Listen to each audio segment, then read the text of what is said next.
उत्तर प्रदेश के सहारनपुर जनपद के रहने वाले एक बहुत बड़े सराफा कारोबारी का दोष सिर्फ इतना था कि वह अपने घर में काम करने वालों को बहुत ही तरजीह देते थे और उन पर बड़ा ही भरोसा करते थे। मगर वह जिन पर भरोसा करते थे, उन भरोसे करने वाले लोगों ने आज उनके साथ ही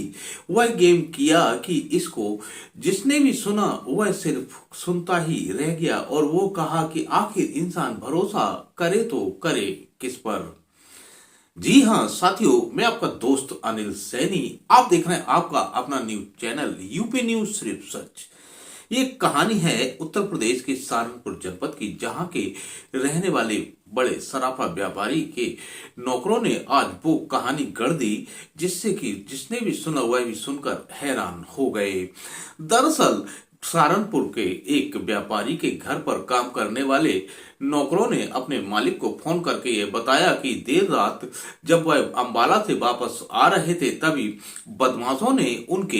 हीरे के जेवरात व अन्य जेवरातों को लूट लिया है। बताया जा रहा है कि उन लूटे गए जेवरातों की कीमत लगभग 3.5 करोड़ रुपए थी और इसके बाद एक्टिव हुई पुलिस और अन्य टीमों ने जब उन नौकरों से पूछताछ की तो पूरा दूध का दूध और पानी का पानी हो गया और पुलिस ने उन सभी को गिरफ्तार कर लिया। जी हाँ, ये कहानी एक भरोसे का कत्ल की कहानी है। जब पुलिस ने उन सभी नौकरों से विस्तार से पूछताछ की और पुलिस ने जब अपना रवैया अपनाया, तब सब लोगों ने पूरी बात स्पष्ट बता दी। उन्होंने बताया कि पकड़े गए लोगों के पूछताछ में यह खुलासा हुआ है कि वह जितनी भी राशि थी उसको हड़पना चाहते थे और उन्होंने फर्जी तरीके से यह लूट की कहानी बनाई थी और इसके बाद पुलिस ने उन सभी को गिरफ्तार कर लिया है। थाना नागल के अंतर्गत कल रात्रि को 11 साढ़े 11 बजे के आसपास एक व्यक्ति सत्यम शर्मा और उनके साथ एक ड्राइवर हैं तरुण सैनी, इनके द्वारा अपने एक मालिक हैं जो सराफे का कार्य करते हैं मेरठ में, उनके माध्यम से सूचना दी गई थी कि ये अम्बाला से अपनी गाड़ी में आ रहे थे और ये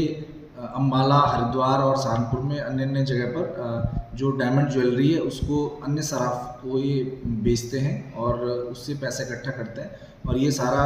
सामान अम्बाला से जब ये वापस आ रहे थे तो सहारनपुर के पास नागल थाने के नज़दीक जो रेलवे फाटक पड़ता है उसके आगे जाकर 4 अज्ञात बदमाशों के द्वारा इनकी गाड़ी को रोककर उससे तोड़फोड़ की गई और उसके बाद ये जो सामान भरा जो बैग था जिसमें डायमंड की ज्वेलरी थी वो वहाँ से लूट कर ली गई। इस पूरे प्रकरण में जो पुलिस के द्वारा इसमें पूछताछ की गई, पूछताछ करने के बाद इसमें दोनों ही के बयानों में कुछ अंतर्विरोध आया और उस बयान के आधार पर इन दोनों से और सख्ती से पूछताछ की गई। तो इन दोनों के द्वारा बताया गया कि इसमें जो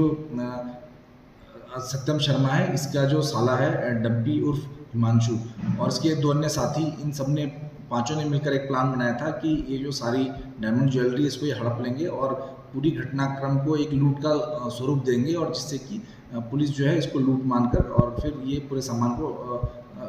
हड़प सकते हैं। इस पूरे प्रकरण में जो सत्यम शर्मा और तरुण सैनी के द्वारा बताए गए जो तीनों नाम थे, वो तीनों नाम जो है वो मेरठ के इनके रहने वाले रिश्तेदार हैं और वहाँ पर जाकर पुलिस के द्वारा सारा जो सामान था जिसमें डायमंड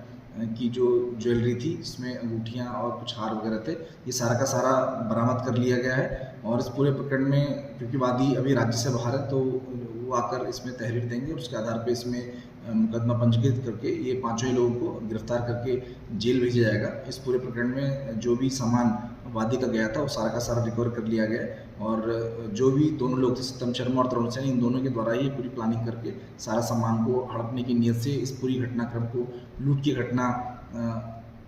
देकर इसकी पूरी घटना को इस तरह से बनाया गया कि लूट की घटना लगे और इसमें जो भी अन्य लोग शामिल थे सभी को गिरफ्तार कर लिया गया और प्रकरण में विधिक कार्रवाई की जा रही है।